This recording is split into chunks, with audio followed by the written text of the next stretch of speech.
प्रिय मित्रों, परमेश्वर की जीवित, पवित्र और महान उपस्थिति में एक बार फिर से आपका स्वागत है। Praise the Lord that the Lord is good. परमेश्वर भला है और उसकी करुणा सदा की है। प्रियो, आज एक बहुत खास संदेश परमेश्वर ने मेरे दिल में आपके लिए डाला है। बाइबल मत्ती 18 अध्याय 6 और 7 पद में इस प्रकार से बताती है, पर जो कोई इन छोटों में से जो मुझ पर विश्वास करते हैं एक को ठोकर खिलाएं, उसके लिए भला होता कि बड़ी चक्की का पाट उसके गले में लटकाया जाता और वह गहरे समुद्र में डुबोया जाता। ठोकरों के कारण संसार पर हाय, ठोकरों का लगना अवश्य है, पर हाय उस मनुष्य पर जिसके द्वारा ठोकर लगती है। प्रिय, परमेश्वर नहीं चाहते हैं कि हम किसी के लिए ठोकर का कारण बने, वरन वो ये चाहते हैं कि हम सबके लिए आशीष का कारण बने। हाँ प्रियो, परमेश्वर चाहते हैं कि हम एक दूसरे के लिए आदर्श आशीष बने। आज इस संसार में बहुत से लोग बहुतों का नुकसान करना चाहते हैं। नुकसान करके उनको आनंद मिलता है। वो बहुतों के जीवन में ठोकरों का कारण बनते हैं और ठोकर लगाते हैं। प्रिय, बाइबल बताती है कि इससे उनकी भलाई नहीं मगर इससे उनकी और हानि होती है। प्रभु यीशु मसीह संसार में किसी के लिए भी ठोकर का कारण नहीं बने, वरन उन्होंने उनको भी प्यार किया जो उनको सताते, उनके विरोध में झूठी बातें बोलते, उनको कोड़े मारते, उनके मुंह पर थूकते, उनकी निंदा करते, उनके हाथों पांव में कीले ठोकते।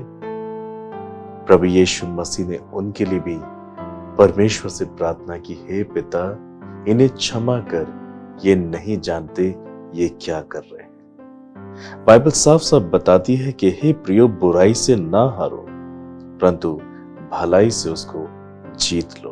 प्रियो, परमेश्वर ने हमें नम्र होने के लिए, दीन होने के लिए चुना है। जब हम इस प्रकार से जीवन जीते हैं तो लोग हमारे अंदर ईश्वर को देख पाते हैं। 2000 साल पहले प्रभु यीशु मसीह इसी प्रकार से जीवन जी रहे थे और लोगों ने उनके अंदर एक नए स्वभाव को देखा, एक नई शिक्षा। पहला कुरिन्थियों 8 अध्याय के 12 पद में इस प्रकार लिखा है, इस प्रकार भाइयों के विरुद्ध अपराध करने से और उनके निर्बल विवेक को चोट पहुंचाने से तुम मसीह के विरुद्ध अपराध करते हो। हाँ प्रियो, इस संसार में लोग अपने फायदे के लिए, अपने पल भर के सुख और आनंद के लिए अपने भाई बहनों के विरोध में काम करते हैं। बहुत से लोग बहुतों को कोर्ट कचहरी में फंसा के रखते हैं। लोग एक दूसरे के विरोध में जादू टोने करते हैं, एक दूसरे के लिए बुरी युक्तियां निकालते हैं, एक दूसरे के विरुद्ध झूठी बातें बोलते हैं, झूठी गवाही देते हैं। किसी न किसी तरीके से आज के संसार को लोग एक दूसरे के विरोध में अधर्म और पाप को जन्म देते हैं। इससे किसी का लाभ नहीं होता प्रियो, केवल बुराई ही बुराई आती है। बाइबल कहती है, जो अपने जीवन से बुराई को दूर नहीं करता, उसके घर से भी कभी बुराई दूर नहीं होती। हमें अपने आप को जांचना है, हमें अपने आप को परखना है, क्या मैं ईश्वरीय स्वभाव के अनुसार जीवन जीता हूं? क्या मैं वाकई प्रभु यीशु मसीह के पद चिन्हों पर चल रहा हूं? आज बहुत से लोग अपने जीवन में आने वाली विपत्तियों के कारण को नहीं समझ पाते कि वो अपने जीवन में अधिक से अधिक बीमारी से होकर जाते हैं, कलेशों से होकर जाते हैं, कर्जों से होकर जाते हैं, संतान का ना होना, बहुत परिश्रम करना मगर फल को प्राप्त ना करना, और बहुत सी ऐसी बातें जो जीवन में दुख और तकलीफ लेकर आती हैं, मगर वो ये कभी नहीं सोच पाते कि इसके पीछे मेरा पाप हो सकता है, मेरा अनैतिक जीवन हो सकता है। इस संसार में बहुत से लोग अपने धन का बल इस्तेमाल करके, अपनी जान पहचान का बल इस्तेमाल कर अपनी पोजीशन का बल इस्तेमाल करके बहुतों के लिए ठोकर का कारण बन रहे हैं और इस प्रकार से वो लोगों के निर्बल विवेक को चोट पहुंचाते हैं, उनके विवेक में अपनी बुराई को बिठा देते हैं और इस प्रकार बाइबल कहती है वो प्रभु यीशु के विरुद्ध पाप करते हैं अब परमेश्वर की ये बिल्कुल भी इच्छा नहीं है कि हम इस प्रकार से अपने भाई बहनों के लिए ठोकर का कारण बने। इस संसार में हर एक व्यक्ति हमारा भाई और बहन है और हमें सबके साथ मेल मिलाप से रहने के लिए बुलाया गया है। जब हम मेल मिलाप से, शांति और एकता और भाईचारे के साथ जीते हैं, बाइबल बताती है ये परमेश्वर का प्रेम है। और जहां इस प्रकार से परमेश्वर के प्रेम में लोग रहते हैं, वहीं तो परमेश्वर वास करते हैं। और बाइबल बताती है पहला यूहन्ना 4 अध्याय उसके 20 पद में, यदि कोई कहे मैं परमेश्वर से प्रेम रखता हूं और अपने भाई से बैर रखे तो वह झूठा है, क्योंकि जो अपने भाई से जिसे उसने देखा है प्रेम नहीं रखता, तो वह परमेश्वर से भी जिसे उसने नहीं देखा प्रेम नहीं रख सकता। हाँ प्रियो, परमेश्वर का वचन बता रहा है कि जो अपने भाई से प्रेम नहीं रखता वो परमेश्वर से प्रेम नहीं रखता। और यदि कोई इस बात का दावा करे कि वो प्रभु से प्रेम करता है, वो परमेश्वर से प्रेम करता है, मगर अपने भाई को जिसे वो प्रतिदिन अपनी आंखों के सामने प्रत्यक्ष रूप में देखता है प्रेम नहीं करता, तो वो झूठा है। हाँ प्रियो, इंसान प्रभु के हाथों का कार्य है, वो उसकी बेस्ट क्रिएशन है। जब हम उसको अपने सामने देखते हैं, हम उसका आदर नहीं करते, हम उससे प्रेम नहीं करते, उसका ख्याल नहीं रखते हैं, हम कैसे कह सकते हैं कि जिस परमेश्वर को हम अपनी आंखों से देख नहीं पाते, हम उसे कैसे प्रेम कर सकते हैं? जिसे हम देखते हैं हम उसे प्रेम नहीं कर पा रहे हैं, तो जिसे हमने देखा भी नहीं उसे कैसे प्रेम करने का हम दावा कर सकते हैं? मगर बाइबल बताती है पहला यूहन्ना 4 अध्याय उसके 21 पद में आगे, उससे हमें ये आज्ञा मिली है, अर्थात प्रभु यीशु मसीह से हमें ये आज्ञा मिली है कि जो कोई परमेश्वर से प्रेम रखता है वो अपने भाई से भी प्रेम रखता है। हाँ प्रियो, हमें ठोकर का कारण नहीं बनना है, हमें एक दूसरे के लिए आशीष बनना है, आदर्श बनना है और भले कामों में नमूना बनना है, जिससे हम अपने सब छोटे भाई बहनों को अपने जीवन के द्वारा ऊंचा उठा सके। इसलिए जब हम किसी के लिए बुराई करते हैं, किसी को नीचा गिराते हैं, किसी का नुकसान करते हैं जलन के कारण, तब हम अपने जीवन में प्रभु से आशीष नहीं श्राप पाते। अब परमेश्वर की इच्छा नहीं कि हम इस प्रकार से पीड़ित हो और हमारे जीवन में फिर तकलीफें ही तकलीफें आ जाती। हमें अपने मनों को जांचना है और परखना है, कहीं नहीं सब बातों के कारण मेरे जीवन में कलेश तो नहीं।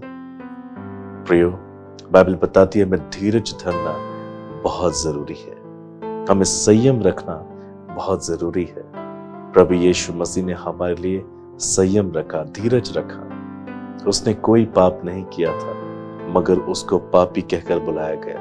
बाइबल बताती है कि उसने गाली सुनकर गाली नहीं दी, धमकी सुनकर किसी को धमकी नहीं दी, मगर अपने आप को सच्चे परमेश्वर के हाथों में समर्पित किया। उसने हर एक जख्म को सहा, हर एक बुराई को सहा, हर एक निंदा को सहा, क्योंकि उसके दिल में हमारे लिए प्रेम था। और इसी प्रेम के खातिर वो ये क्रूस पर कह पाया, हे पिता ने क्षमा करे, ये नहीं जानते ये क्या कर रहे। प्रभु हमारे लिए ठोकर का कारण नहीं, मगर हमारे लिए बलिदान देकर वो हमारे लिए एक आशीष का कारण बन गया। आज तभी तो लोग प्रभु यीशु मसीह के नाम से क्षमा किए गए, प्रभु यीशु के खून से वो साफ किए गए, आज परमेश्वर की संतान के रूप में वो बदल दिए गए। आज आपके जीवन में परमेश्वर चमत्कार कर देंगे जब आप भी अपने आस पास सब अपने भाई बहनों से प्रेम करेंगे, करुणा का व्यवहार करेंगे। बाइबल बताती है पहला कुरिन्थियों 6 अध्याय 7 से 11 पद में, परंतु सचमुच तुम में बड़ा दोष तो ये है कि आपस में मुकदमा करते हो, अन्याय क्यों नहीं सहते, अपनी हानि क्यों नहीं सहते। प्रिय, संसार में बहुत से लोग कहते हैं मैं अगर गलत हूं, यदि मेरी गलती है तो मेरे साथ कोई भी कुछ भी कर सकता है, पर यदि मैं गलत नहीं हूं तो मैं नहीं सहूंगा, मैं अन्याय को नहीं सहूंगा। और इसलिए लोग लड़ते और झगड़ते हैं। प्रियो, अहंकार, गर्व और घमंड शैतान का स्वभाव है। इस संसार में मैं और आप कुछ भी नहीं है, वरन प्रभु यीशु परमेश्वरी सब कुछ है। इसलिए हमें नम्रता का जीवन जीना चाहिए, और जो इस प्रकार से नहीं जीते वो अपने जीवन में हानि उठाते हैं। प्रभु हमारा प्रभु का प्रभु कहलाया क्योंकि उसने सहा तब जब उसने कुछ भी गलत नहीं किया था।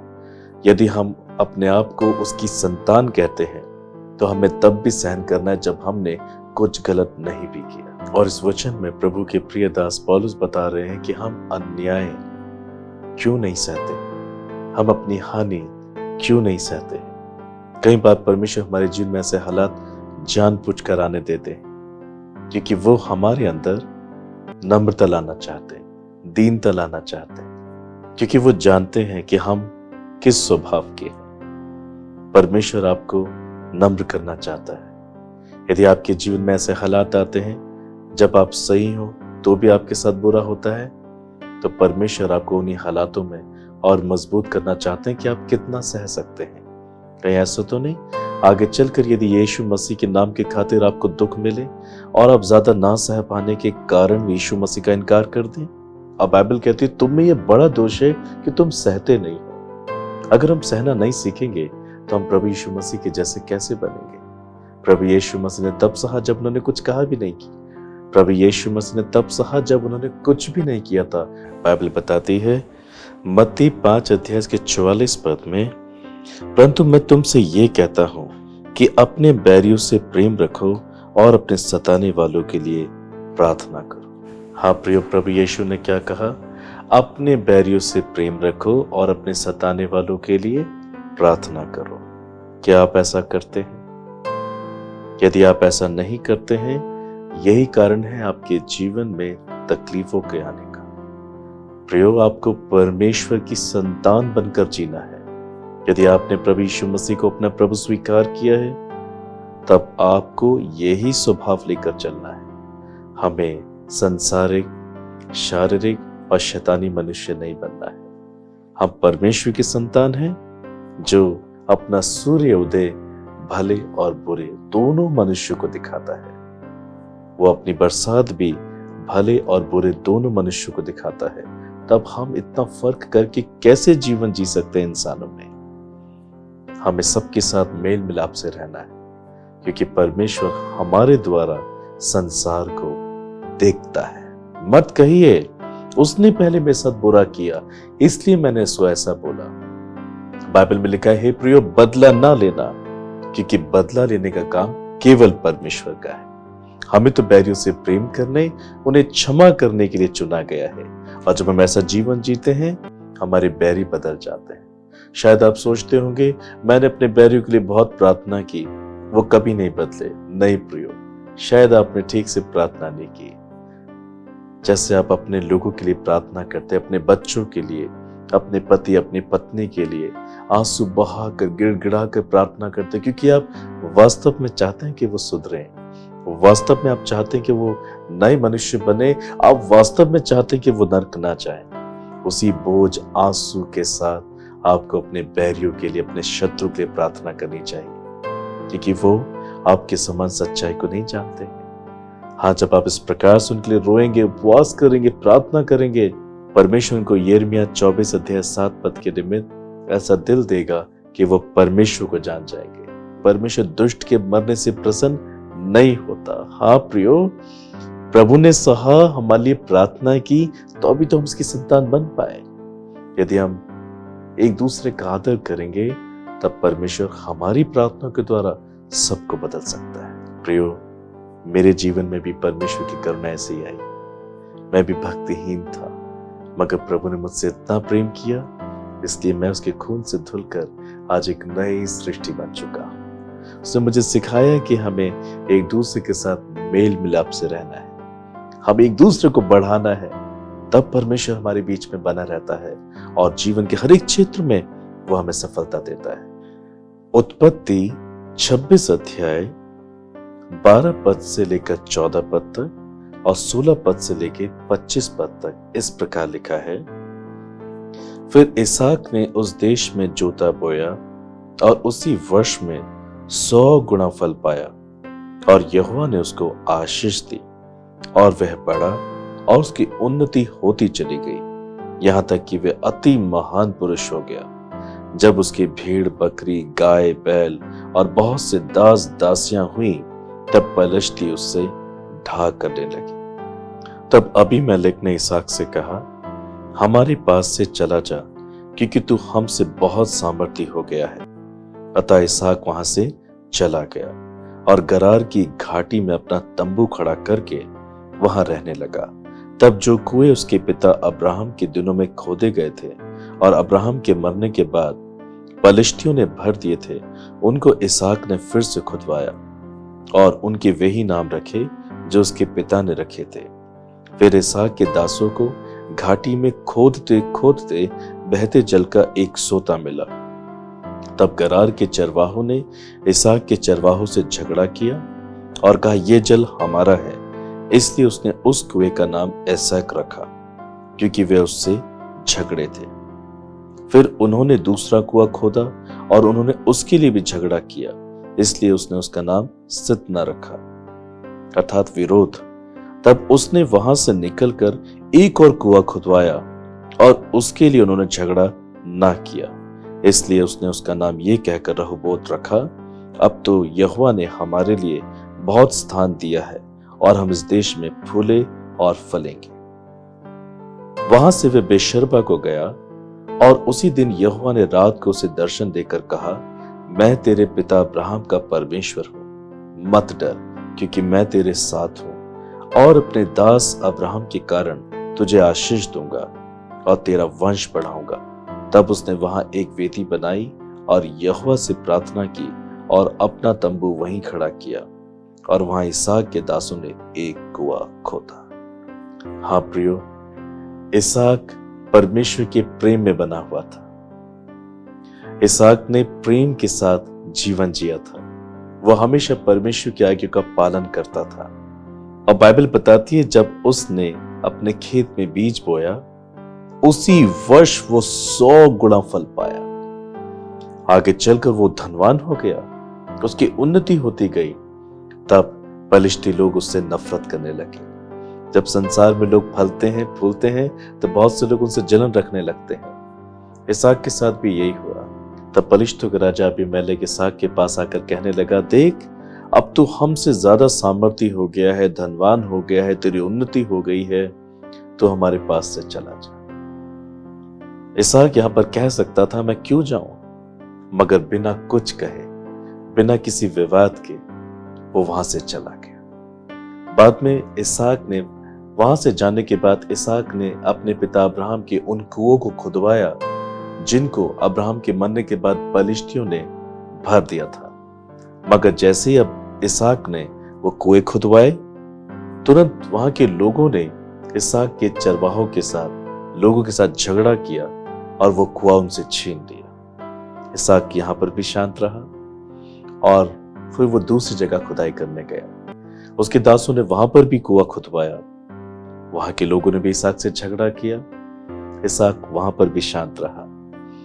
आगे चलकर इसहाक ने एक और कुआं खुदवाया और तब वहां के लोगों ने उसके साथ कोई झगड़ा नहीं किया। तब उसने क्या कहा कि अब मेरे परमेश्वर ने मुझे बहुत सा स्थान दे दिया है और अब हम इस देश में फूले फलेंगे। हाँ प्रियो, जब ये बात इसहाक ने बोला, तब परमेश्वर ने रात को उसे दर्शन देकर कहा, मैं तेरे पिता अब्राहम का परमेश्वर हूं, मत डर, क्योंकि मैं तेरे साथ हूं और अपने दास अब्राहम के कारण मैं तुझे आशीष दूंगा।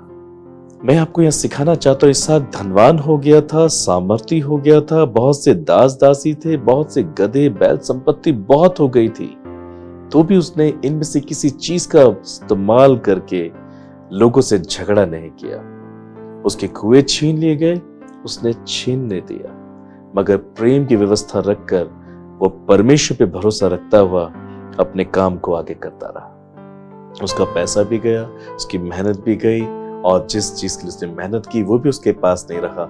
लोगों ने उससे वो सब कुछ छीन लिया, मगर परमेश्वर इसहाक के साथ था, क्योंकि उसने उन विरोधियों के समान व्यवहार नहीं किया, माफ किया, प्रेम किया, क्षमा किया और आगे बढ़ा और परमेश्वर ने उसको फलवंत किया।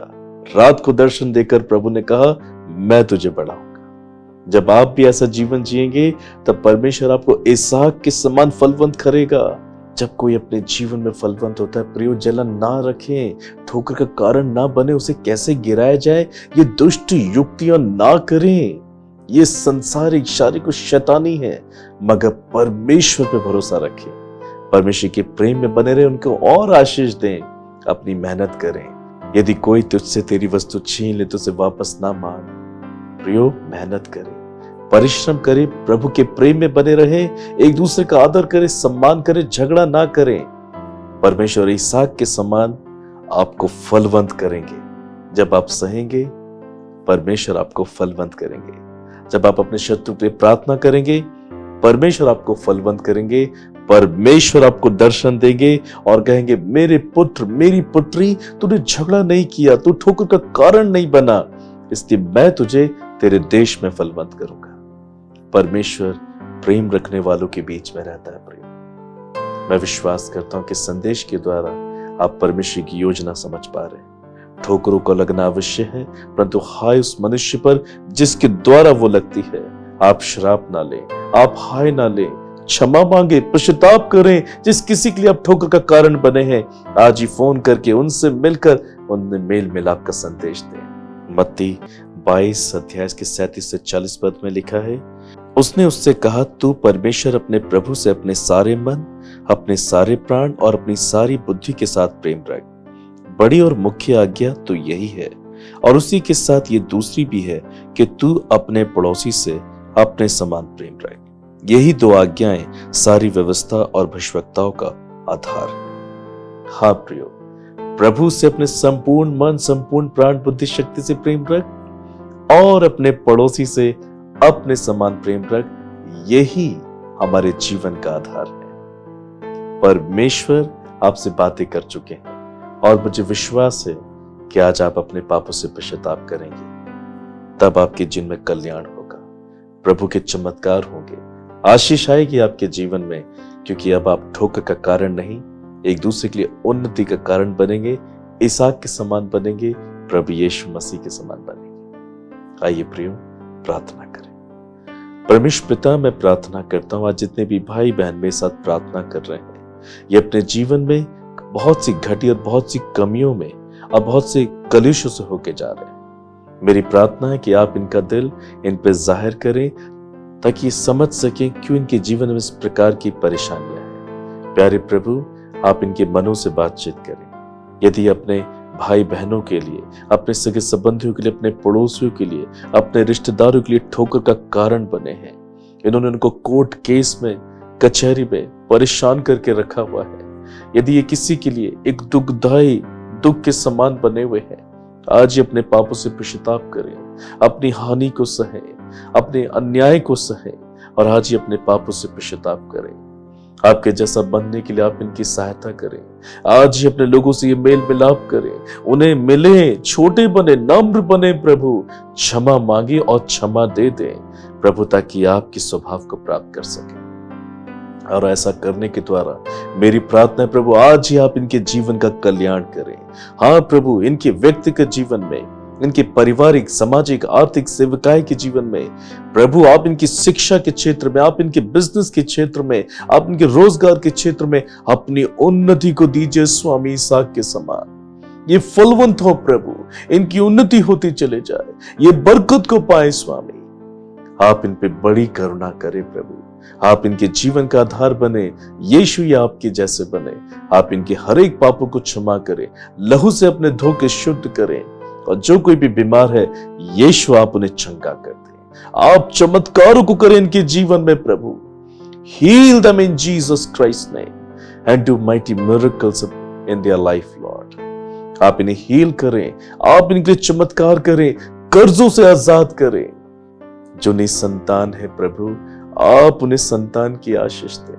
जो बेघर उनके घरों को बनाए, हर एक घटी इनकी पूरी करे, कोर्ट केस कचहरियों से आजाद करें प्रभु।